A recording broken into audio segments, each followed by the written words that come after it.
Again inference, आप solve करेंगे, practice करेंगे, 50, 60, 100 स्टेटमेंट्स, 100 पैराग्राफ्स आप सोल्व कर पाएंगे, तो आप देखेंगे कि कुछ स्टेटमेंट्स आप बिना पैसेज को पढ़े भी सोल्व कर सकते हैं।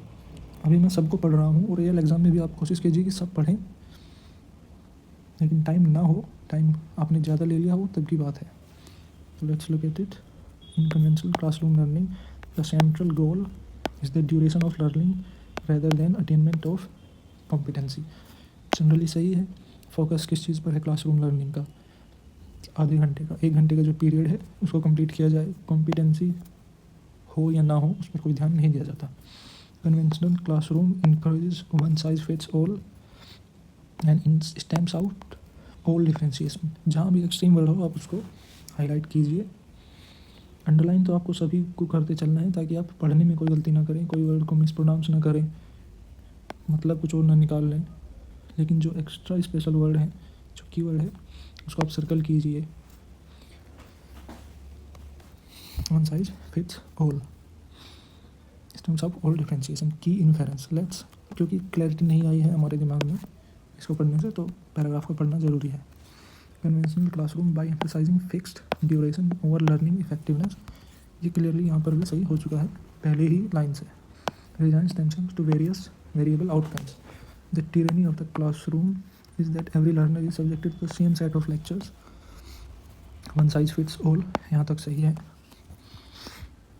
Same set of lectures in the same way for the same duration. In the end, few learners shine, few survive, and rest are left behind. After the fixed duration, the classroom model moves on with not a thought spared for those left behind. This is how we end up with 10% employability in our graduates after a decade and a half of formal education. Repeating the same ineffectual script in the realm of skill education will not produce different result. Underline करना इसलिए ज़रूरी है कि आप हर word को पढ़ सके, हर word आपके दिमाग में जाए। इस पूरे पैराग्राफ को आप एक बार पढ़कर डायरेक्टली एक एक शब्द आपके दिमाग में याद नहीं हो जाएगा। अंडरलाइन करेंगे तो वर्ड्स अच्छे से थोड़ा दिमाग में और अच्छे से सेट होंगे, आपको कई बार पढ़ने की ज़रूरत शायद ना पड़े। क्लियरली ये स्टेटमेंट सही है। And stamp out all differentiation, इसमें क्लियरली यही बात कही गई है। tyranny of the classroom is that every learner is subjected to the same set of lecture. every learner, हर एक लर्नर, लड़का लड़की, एज का कोई डिफ्रेंशिएशन मैटर नहीं करता, same way same duration. Clearly ये सही होगा। तो answer would be C, assumption which are valid। सबसे पहले आपको यही करना है। As a large number of workers in our country are employed in the unorganized sector, India does not need to change its present conventional classroom system। Unorganised sector की कोई बात नहीं की गई है, तो इसलिए हम उसको अज्यूम भी नहीं कर सकते कि ऑर्गेनाइज्ड है या अनऑर्गेनाइज्ड है। चेंज करने की ज़रूरत है, हम उसको अज्यूम कर सकते हैं क्योंकि अजम्पशन है। इसमें बात की गई है कि क्या गलतियाँ हैं तो उनको सुधारना भी पड़ेगा, इसलिए उस चीज़ को अजम्पशन में वैलिड माना जा सकता है। लेकिन इसमें बात अनऑर्गेनाइज सेक्टर की जोड़ दी गई है, इसलिए हम इसको सही नहीं मान सकते। Even with the present conventional classroom system of education, India produces sufficient number of skilled workers to fully realize the benefits of demographic dividend। जब 10% एम्प्लॉयबिलिटी है ग्रेजुएट्स की, तो sufficient number of skilled workers, ये दोनों चीज़ें match नहीं करती हैं। और साथ में फुल्ली रियलाइज मतलब 100% रियलाइजेशन ऑफ डेमोग्राफिक डिविडेंड, वो तो किसी भी इकोनॉमी में पॉसिबल ही नहीं है, आप इसको भी अज्यूम नहीं कर सकते। Answer would B D. I hope कि जो मैं बता रहा हूँ वो चीज़ें आपको भी क्लियर हो रही हैं कि मेरी क्या थॉट प्रोसेस है।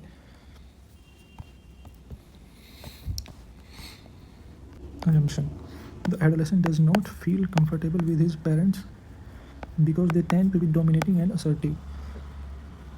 The adolescent of modern times does not have much respect for the parents. Assumption which are valid।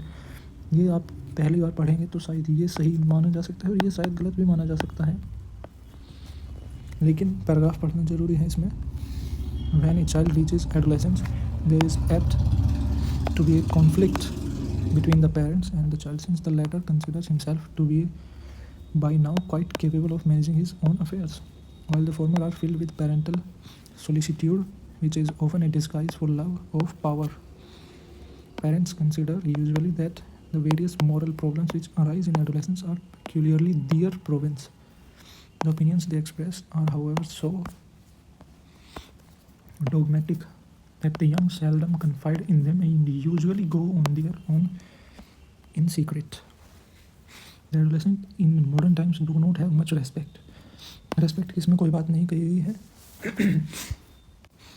इसमें सिर्फ कहा गया है कि seldom confide in them and usually go their own way in secret.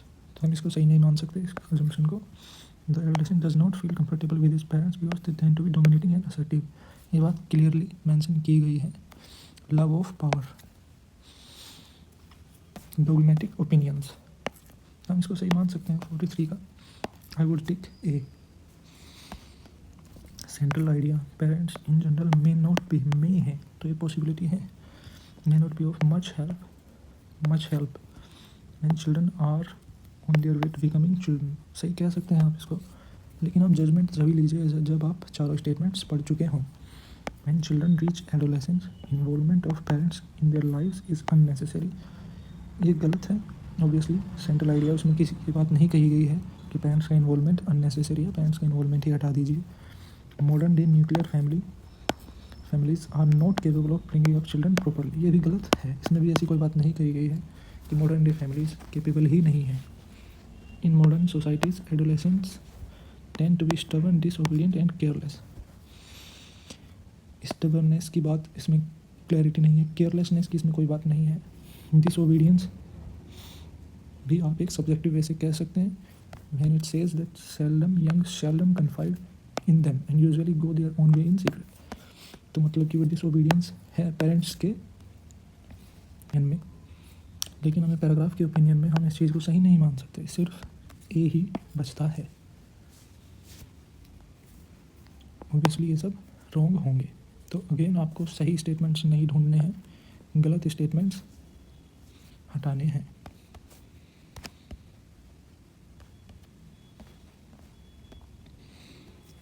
Most logical, rational and practical suggestion में भी एक step आगे बढ़कर काम किया जाता है. एक स्टेप आगे दिया जाता है. कोई प्रॉब्लम है उसका कोई सजेशन होगा, कोई सॉल्यूशन होगा, तो that would be one step forward. It is a cheap and practical method to produce limestone at commercial level for building purposes. This can be used as one of the methods of carbon sequestration. Basalt rock can be made a good source of calcium and magnesium minerals by this method. Good rock dissolving acid can be produced by mixing carbon dioxide and water. तो इसमें clearly बात किस चीज़ की गई है? rock and limestone. So let's go to the paragraph. When an international team of scientists pumped carbon dioxide and water mix into underground basalt rock, basic chemistry took over. The acidic mixture dissolved salt rocks, calcium and magnesium and formed limestone. So basically carbon dioxide is converted into stone, exclaimed the scientists. It is a cheap and practical method to produce limestone at commercial level. Commercial level पे produce करने की कोई बात नहीं की गई है कि हमें अपनी बिल्डिंग इंडस्ट्री में क्या यूज़ हो सकता है, इसकी कोई बात नहीं की गई. Scientists only exclaimed. तो आपको पैराग्राफ की लिमिटेशंस में ही आंसर देना है. This can be used as one of the methods of carbon sequestration. Carbon sequestration मतलब कार्बन को कैप्चर किया गया और उसको इन्वायरमेंट से, कार्बन साइकिल से हटा लिया गया. वो कार्बन अब कार्बन साइकिल में रिसाइकिल नहीं होगी. यही इसमें बताया भी गया है. Basic chemistry took over. Carbon dioxide is converted into stone. Stone बन गया तो वो गैसियस फॉर्म में कार्बन यूज़ नहीं होगी, CO2 नहीं बनेगा और कार्बन सीक्वेस्ट्रेशन हो चुका है. तो this can be true.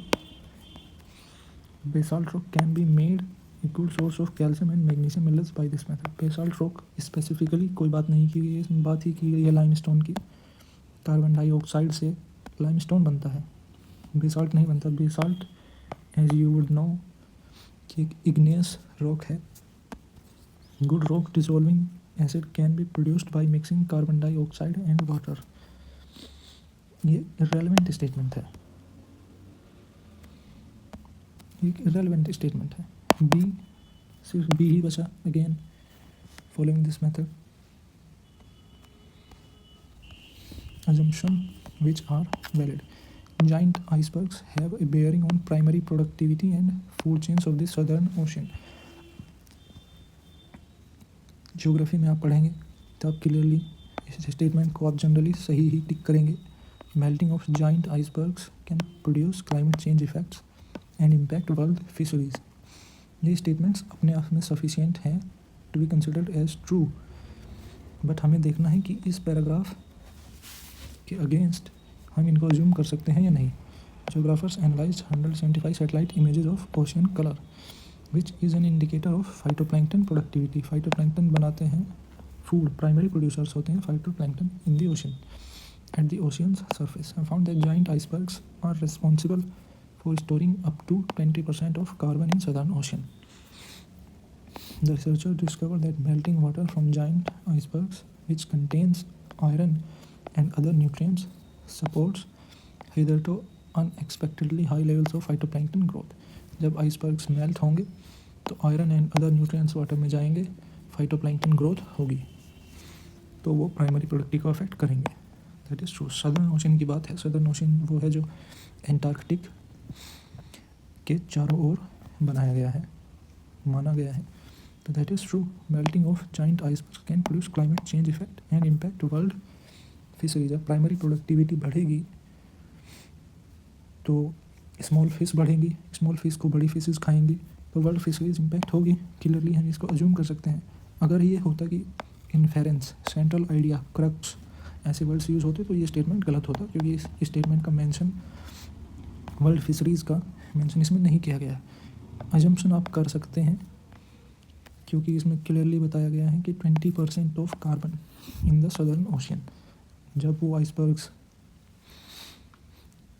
Melt होंगे तो वो वाटर रिलीज़ होगा ओशन में, वो कार्बन रिलीज़ होगी तो वो क्लाइमेट चेंज प्रोड्यूस करेगी, और जो फाइटोप्लैंक्टन ग्रोथ होगी उससे वर्ल्ड फिशरीज इम्पैक्ट होगी। तो answer should be C. Most logical and rational and practical message, farmers can use caterpillars to feed on weeds in their crop fields and plantations.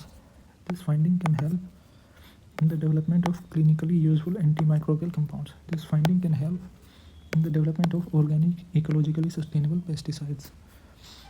You can see कि इसमें ये keywords this finding can help, this finding can help दो बार repeated है। तो usually जब दो statements similar होते हैं उनमें से आंसर होने की संभावना ज़्यादा होती है। लेकिन let's read the whole thing. Caterpillars can be genetically modified to be predators of other plant pests. Let's get back to the paragraph. Evolution has endowed caterpillars that feed on corn with a unique ability. They can induce the plant to turn off its defense against insect predators. This helps caterpillar to eat more and grow faster. The agent that causes this effect is caterpillar's feces or frass. The find could also new light on compounds associated with plants responsible for pathogens like fungi and bacteria. Farmers can use caterpillars to feed on weeds. ये central idea practical message की बात की गई है। Practical message में अगर आप जाना चाहेंगे तो ये स्टेटमेंट आप कंसिडर कर सकते हैं। लेकिन इसमें जैसे कि लास्ट लाइन में आप दे सकते हैं could throw new light on compounds that associated with plant response to pathogens like fungi or bacteria. इसमें बायोटेक्नोलॉजी की बात की गई है। जो क्रॉप्स के साथ जो वीड पैदा होती है उनके बारे में कोई बात नहीं की गई है। This finding can help. Let's leave this two, ये दोनों सिमिलर है। Caterpillar can be genetically modified. Genetic modification की इसमें कोई बात नहीं की गई है। इसमें बात उस कंपाउंड की गई है जो कि कैटरपिलर के अंदर है। This finding can help in the development of clinically useful antimicrobial compounds. This talks about pesticides. Pesticide एक स्पेसिफिक वर्ड हो गया है। पेस्टिसाइड की इसमें बात नहीं की गई है। प्लांट रिस्पॉन्स की बात की गई है, कंपाउंड्स की बात की गई है, इसमें कुड थ्रो न्यू लाइट्स, इसमें कोई स्पेसिफिक पेस्टिसाइड की बात नहीं की गई है, लेकिन इसमें कहा गया है एंटी माइक्रोबियल कंपाउंड्स। तो आई थिंक मैंने एग्जाम में बी ही लगाया था, which if you go back to the answer key, the answer I think is, let me check for 1 minute, yes the answer of question number 53 is C, लेकिन मैंने टिक किया था B, क्योंकि इसमें जो मैंने लॉजिक लगाया वो यही है कि इसमें पेस्टिसाइड की बात की गई है, ये स्पेसिफिक टर्म है और पेस्टिसाइड के बारे में कोई बात नहीं की गई है। यूपीएससी का आंसर है सी। तो 100% एक्यूरेसी कभी नहीं आएगी, ये सब्जेक्टिव टर्म्स है, सब्जेक्टिव कंक्लूजन्स है, सब्जेक्टिव मैसेजेस हैं, तो उसी हिसाब से आपको रेडी रहना पड़ेगा कि किसी भी एक क्वेश्चन पे जो से ज़्यादा टाइम वेस्ट ना किया जाए। जो चीज़ आपको दिख रही है, जो आपका मन जिस स्टेटमेंट की ओर जा रहा है, आप लॉजिकली रैशनली उसी स्टेटमेंट को फॉलो कीजिए, ज़्यादा मत सोचिए।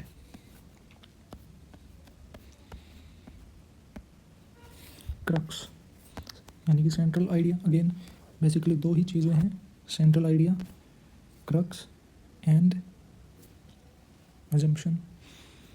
Responsible media should not distort the real in an ideal democracy. Should. Fake news seems inherent in the life of an ideal democracy. Ideal democracy में तो fake news होगी नहीं. There should not be any kind of restrictions on the freedom of expression in an ideal democracy. Any kind of restriction possible नहीं है.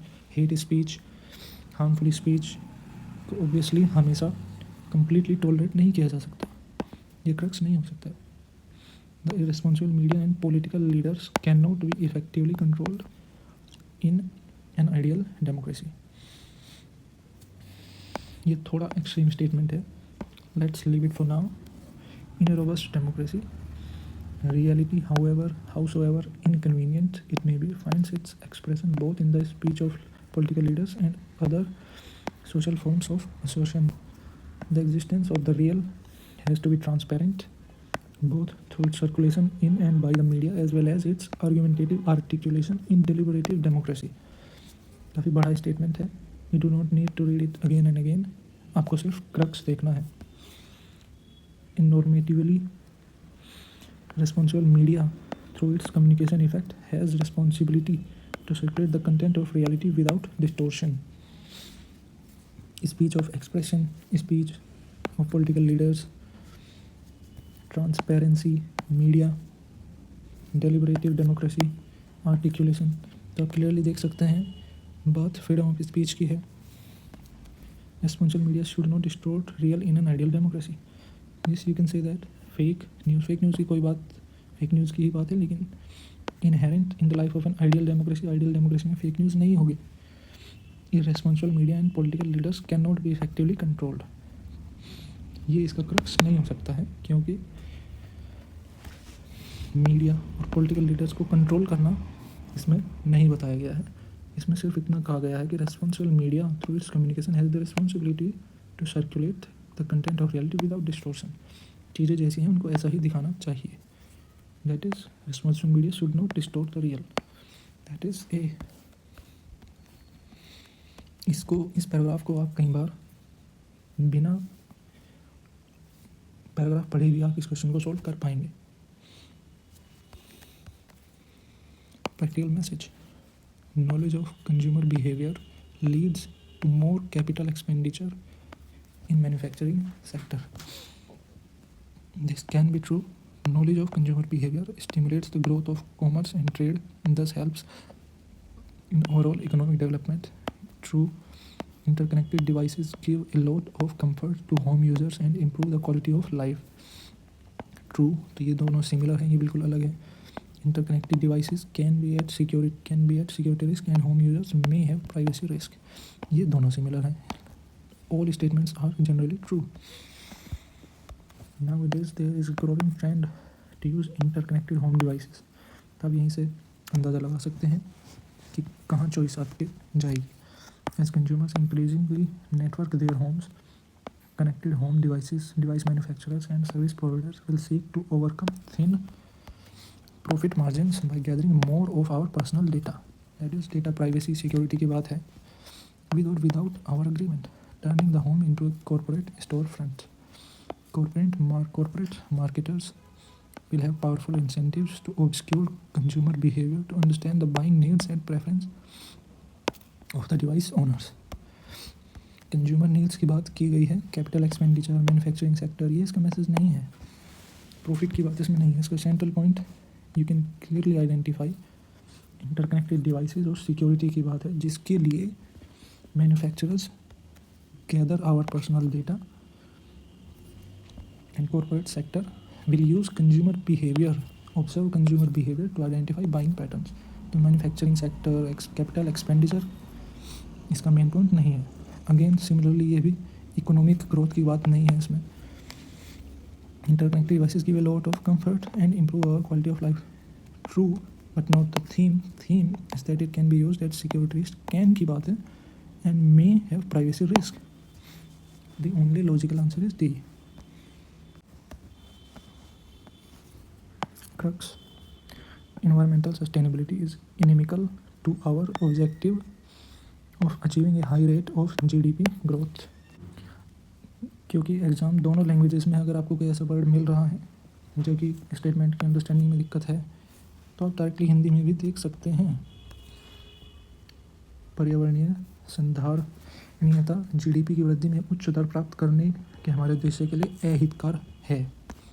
तो inimical का मतलब अहितकर, जो हमारे खिलाफ है, unfavourable.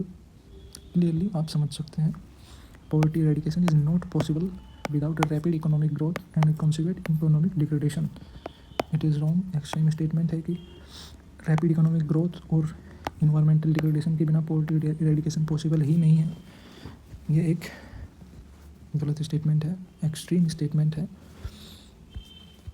Maintaining high environmental standards is now a prerequisite for achieving a steady, sufficient and inclusive growth. Yes, you can say it is true.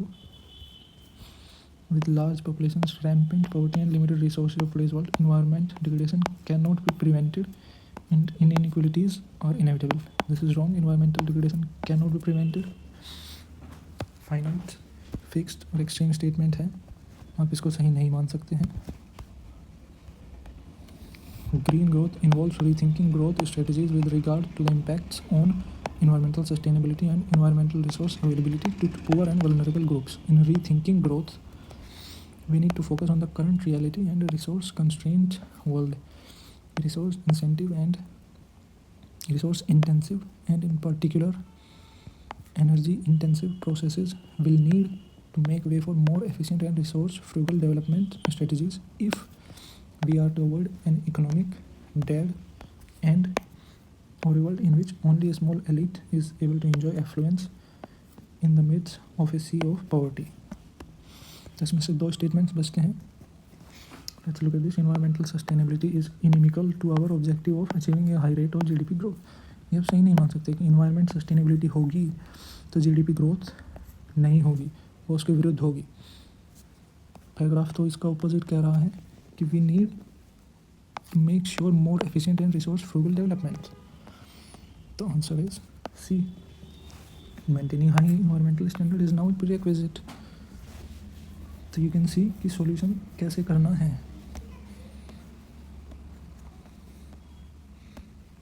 I think अब 3 या 4 statements बचे होंगे। Most logical and rational message. It is the poetry, not science or religion, which recognizes and accepts imperfections in human. Wrong, obviously.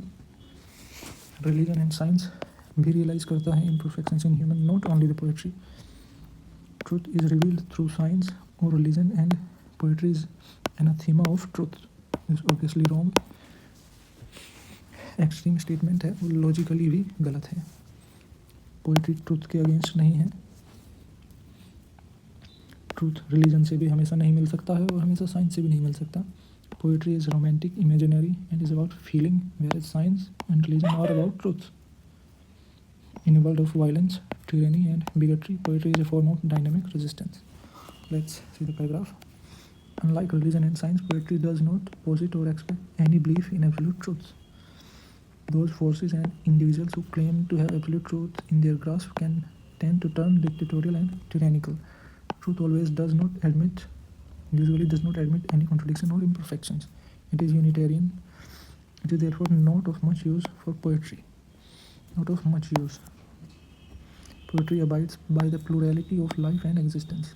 Perhaps poetry follows reality which is plural, anachronistic, and full of contradictions. Against the tyranny of truth, poetry remains a partisan of democratic reality against the arrogance of power, wealth, and hierarchy. Poetry proposes both humility and defiance. ये statement आपको पहली ही line में दिख जाएगा. Poetry is romantic, imaginary and about feeling, where science is about and religion are about truth. Unlike science and religion, poetry does not posit or expect any belief in truth. जो statements clearly paragraph से directly लिए गए हों वे usually सही नहीं होते हैं. और एक चीज़ आपको और ध्यान रखनी है, जहाँ दो स्टेटमेंट्स में कन्फ्यूजन हो, जो सिमिलर हों, जो दोनों करेक्ट हो सकते हैं, तो आपको थोड़ा जनरल और थोड़ा पोएटिक स्टेटमेंट आपको सही मानना चाहिए, जो कि जनरल है, जो उसको समराइज़ करता है, जो उसका एक मैसेज है. मैसेज का मतलब ही क्या है कि आप इसने इसको समराइज़ कर दिया है. In a world of violence and tyranny, poetry is a form of dynamic resistance. Although ये statement does not use words from the paragraph directly, लेकिन ये एक समराइजिंग स्टेटमेंट है, पोएटिक स्टेटमेंट है अपने आप में. तो I would go with D, क्योंकि ये थोड़ा सा भी जहाँ कन्फ्यूज़न है, कन्फ्यूज़न होगा सी और डी में. I went with D because it is again, आप यहाँ भी देख सकते हैं, tyranny of truth. Poetry remains partition for democratic reality, arrogance of power, wealth, humility and defiance, dynamic resistance. तो ये आप पैरेलल्स ढूंढ सकते हैं. ऑल्दो ये भी सही है, लेकिन इसमें एक्सट्रीमिज्म आपको थोड़ा दिखाई देगा, इसलिए आई went with D. Let's see this assumption which are valid. The author of the passage believes that flowers are creation of nature's luxury. Author does not believe in the usefulness of flowers except as things of beauty. That is, flowers are only as a thing of beauty. The flower was not invented to please us. It flaunted its petals and spread its perfume to attract an insect. The insect carries the pollen from flower to flower so that pollen is not carried away by the wind and thus not wasted. What we call a flower's beauty is merely a byproduct and a human invention. Beauty is a byproduct and a human invention. So this goes against the paragraph that flowers are creation of nature's luxury. These are not for luxury, these are utilitarian. They have a utility, a function, which is to spread pollen. The perfume is not there to please us. It is not a luxury. It pleases us because it is there and we have been conditioned to it. तो clearly ये statement नहीं है. The poet does not believe, author of the passage does not believe in the usefulness of flowers except as a thing of beauty. Does not believe in the usefulness of the flower. That is true. Except as a thing of beauty. सिर्फ a thing of beauty है, तो ये भी clearly opposite है. Author says that flowers are not there to please us. They are not a thing of beauty. It is only because we are conditioned to it. They are a byproduct. So both are wrong. Neither are valid.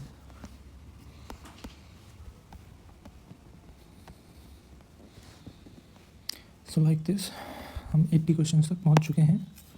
Obviously हमें यहाँ तक पहुंचने में time लगा है, काफ़ी time लगा है, because I have to explain my thinking process, my solving process.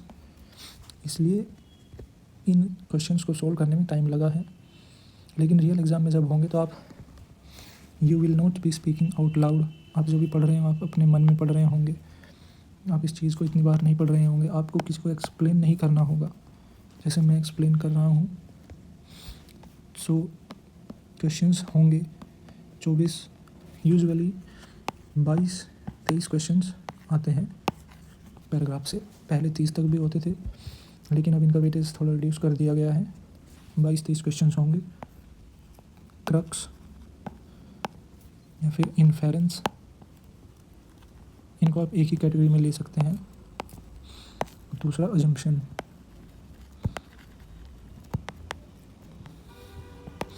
इन दो कीवर्ड्स का ही आपको ध्यान रखना है, इनका मीनिंग समझना है। क्रक्स में आपको उसी स्टेज पर रहना है, उसी माइंडसेट पर रहना है जिस माइंडसेट पर, जिस स्टेज पर पैराग्राफ है। अजम्पशन में आपको एक स्टेज आगे बढ़कर कुछ मानना है, कुछ अज्यूम करना है, वो चीज़ आपको याद रखनी है। सब कुछ अंडरलाइन करते हुए चलना है, कीवर्ड को एक्स्ट्रा स्पेशल ध्यान रखना है। एंड अगेन, जो आपने देखा भी होगा, हर एक वर्ड को पढ़ने की भी ज़रूरत नहीं है। The truth usually does not admit contradictions, I skipped any. और जो छोटे छोटे वर्ड्स है, इट इज़ यूनिटेरियन, जो वर्ड्स का काफ़ी यूज़ नहीं है, आप उनको स्किप कर सकते हैं, आप उनको रीड ओवर कर सकते हैं। Poverty abhors by the plurality of life and existence. जब आप अपने मन में पढ़ भी रहे हैं तो जो कीवर्ड्स हैं उनको थोड़ा लाउडली अपने दिमाग में रिपीट कीजिए। Poverty abides bye the plurality of life and existence, उससे आपको और क्लैरिटी होगी किसी स्टेटमेंट को समझने में, पैराग्राफ को समझने में। मैं यहाँ उसी तरीके से सोल्व कर रहा हूँ जिस तरीके से मैंने एग्ज़ाम में किया था। इससे आपके सभी क्वेश्चंस सही नहीं होंगे, आपको कन्फ्यूजन भी होगा, आप कुछ जगह रुकेंगे भी, विच इज़ नेचुरल। और वही दिखाना मेरा इस वीडियो के माध्यम से उद्देश्य है। आप इसको देखिए और आप इसी पेपर को अपने आप प्रैक्टिस कीजिए। Again, on A table and a chair practice कीजिए, इस मेथड को फॉलो कीजिए, स्ट्रिक्टली अपने आप को टाइम दीजिए 35 से 40 मिनट मैक्सिमम। आप मैक्सिमम 35 से 40 मिनट्स आपको इस सेक्शन को देने हैं, क्योंकि 2.5 पर क्वेश्चन आपको मिलेंगे।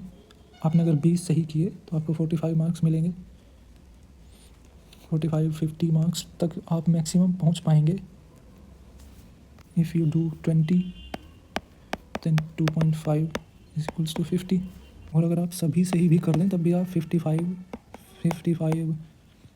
60 तक मैक्सिमम पहुंच सकते हैं, लेकिन आप सब सही नहीं कर पाएंगे ऑब्वियसली। तो you will have to attempt reasoning and mathematics के भी क्वेश्चंस आपको करने हैं। उसके लिए आपको ज़रूरी है कि आप 35 से 40 मिनट में इस पोर्शन को ख़त्म करें, ताकि आप एक सिक्योर स्टेज पर पहुंच जाएं, आप कॉन्फिडेंट हो, आपके दिमाग में क्लैरिटी हो, कन्फ्यूजन ना हो, टाइम की लिमिटेशन ना हो, गलतियां कम होंगी। आप इस सेक्शन को पहले कीजिए। So thank you and have a good day.